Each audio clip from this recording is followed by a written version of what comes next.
কবি নজরুল ইসলামের একটা কথা ছিল কিংবা একটা লেখা এরকম ছিল, আমি জানি চিরজীবন আমাকে কাটতে হবে, কারণ আমি যে তোমাকে চেয়েছি।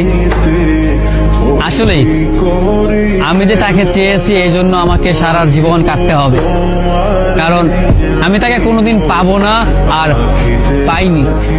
পাইনি বলে আমার কান্না করতে হয়। তাকে আমি প্রচন্ড ভালোবাসি বলেই আমার কান্নাটা আসে, তাকে আমি আমার করে পাইনি বলেই আমার কষ্টটা হয়। কবি নজরুল ইসলামের লেখাটা খুব দারুণ ছিল। আসলেই তাকে পাইনি বলে আমাকে সারা জীবন কান্না করতে হবে। যদি সে আমার এই ভালোবাসাটা বুঝতো, আমার এই অসীম ভালোবাসাটা বুঝে আমাকে একটু বলতো যে আমি অন্যদের মতো কখনোই তোমাকে ছেড়ে যাব না, তাহলে বিশ্বাস করুন পৃথিবীতে হয়তো আমার চাইতে সুখী মানুষ আর কেউ হতে পারতো না।